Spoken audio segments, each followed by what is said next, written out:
పాయింట్గా డెవలప్ చేసుకొని ఇక్కడికి వచ్చేటువంటి భక్తులు సాయంత్రం పూట చెరువు దగ్గరికి వెళ్ళి సేద తీరి అక్కడ ఉండేటట్టుగా, లేకపోతే ఈ ప్రాంత ప్రజలంతా కూడా ఆ టూరిజం పాయింట్గా దాన్ని చెరువుని వాడుకునేటట్టుగా కూడా మనం ఒక ప్రణాళిక తయారు చేసుకొని ఆ రోజుల్లో చెరువు కట్ట మీద నుంచి రోడ్డు వెడల్పు చేసుకొని రోడ్డు వేసుకోవటమే కాకుండా ఆడ గుట్ట ఉంది, అవతల వరకు రేవడిచెల్లం పోవటానికి అవకాశం లేదంటే గుట్టని మధ్య నుంచి చీలుస్తూ రోడ్డు వేసుకొని మనం రేవడిచెల్లం వరకు రోడ్డు వేసిన సంగతి కూడా మీ అందరికీ తెలిసింది.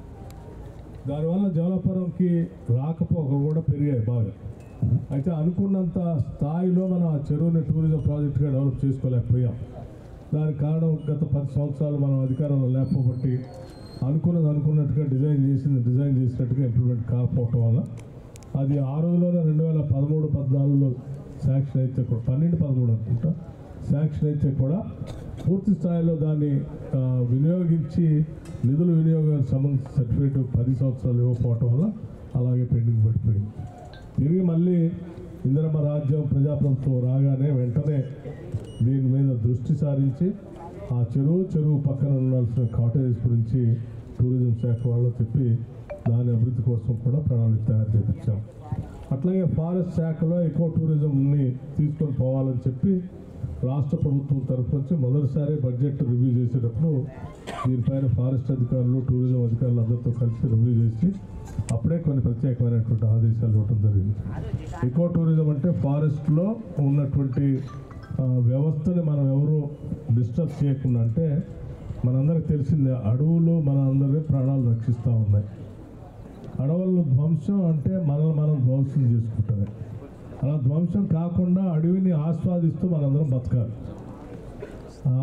ఆస్వాదిస్తూ బతకడానికి కావాల్సిన విధంగా అడవిలో ఉన్నటువంటి ప్రకృతిని కూడా ఆస్వాదించడానికి అక్కడ కావాల్సినటువంటి కొన్ని కాటేజెస్ దాన్ని డిస్టర్బ్ చేయకుండా కాటేజెస్ డెవలప్ చేసుకొని పరిసర ప్రాంతాల నుంచి కానీ వివిధ ప్రాంతాల నుంచి కూడా అక్కడ ప్రజలు అక్కడికి వచ్చి ఉండటానికి కూడా కావాల్సిన విధంగా కాటేజెస్ తయారు చేసుకుంటే టూరిజం కూడా డెవలప్ అయితే తద్వారా టూరిజం పేరు మీద వచ్చేటువంటి ఆదాయం కూడా ఈ పరిసర ప్రాంతాలకు పెద్ద ఎత్తున ఉపయోగపడుతుంది. చాలామంది రాకపోకలు సాగితే ఇక్కడ ఉన్నటువంటి వాళ్ళు ఇక్కడే డబ్బులు ఖర్చు పెట్టిపోతూ ఉంటారు. ఇక్కడ హోటల్ ఇండస్ట్రీ పెరుగుతుంది, భోజనాలు సప్లై చేసే వాళ్ళు పెరుగుతుంది, ట్రావెల్ వాళ్ళ పెరుగుతుంది, కార్లు నడుపుకునే వాళ్ళ పెరుగుతుంది, లేకపోతే వాళ్ళంతా వచ్చిపోతూ ఉంటే ఇక్కడ స్థానికులకి అందరికీ పనులు దొరుకుతాయి. వీటన్నిటి వల్ల ఈ ప్రాంతం అభివృద్ధి చెందడానికి కూడా అవకాశం ఉంటుంది. కాబట్టి దాన్ని దృష్టిలో పెట్టుకొని ప్రత్యేకంగా దీన్ని ఎకో టూరిజం దీని పక్కనే ఈరోజు మనం అభివృద్ధి చేసుకుంటాం. దీని ఆల్రెడీ శాంక్షన్ కూడా అయిపోయింది. ఈరోజు భూమి పూజ కూడా కార్యక్రమం చేసుకున్నాం. 6 నెలల్లో దీన్ని పూర్తి చేసి మనకు అందిస్తా అని చెప్పి సిద్ధార్థ గారు కూడా చెప్తా ఉన్నారు. ఇది ఒకటి. అట్లాగే దీంతో పాటు ఇక్కడ నుంచి ఇనిద్రమ్మ చెరువు కూడా, ఇనిద్రమ్మ చెరువు అనేది చాలామందికి తెలియదు, అసలు చాలామందికి తెలియదు.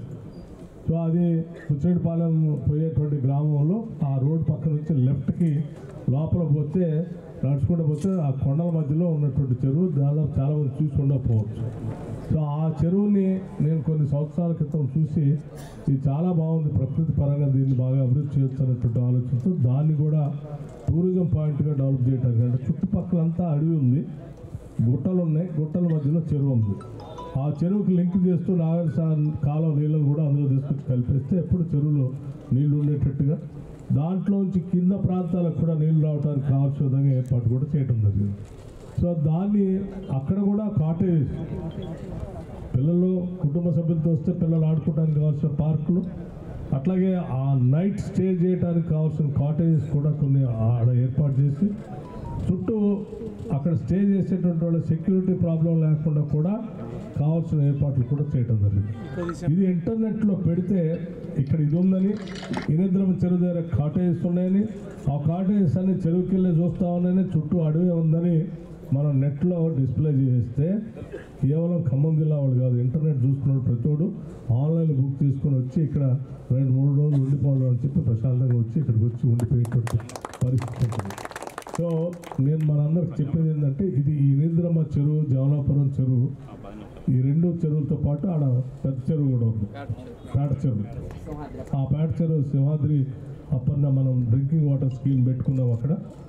ఆ చెరువు కూడా దాన్ని బాగా డెవలప్ చేసాం, మనం బండ్ డెవలప్ చేసాం, పైన డ్రింకింగ్ వాటర్ ట్యాంకులు కూడా కట్టాం.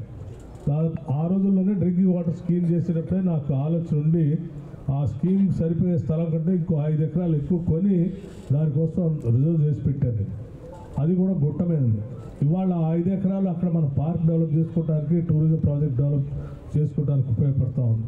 అంటే దాన్ని కూడా మనం టూరిజం ప్రాజెక్ట్గా డెవలప్ చేసుకుంటూ పోతే మామనూరు నుంచి బుచ్చిరెడ్డిపాలెం పోయే దారిలో అది ఆ రోడ్డు, దాని పక్కన ఉన్నటువంటి లక్ష్మీపురం రోడ్డు కూడా ఆ రింగ్ రోడ్ లాగా దాన్ని తీసుకొచ్చి ఆ రోడ్డు కూడా కలుపుతా ఉన్నాం. మరిన్ని వీడియోస్ కోసం ఛానల్ ని సబ్స్క్రైబ్ చేయండి. లేటెస్ట్ అప్డేట్స్ కోసం వాట్సాప్ ఛానల్ ని ఫాలో అవ్వండి. ఆ లింక్ డిస్క్రిప్షన్ లో ఉంది.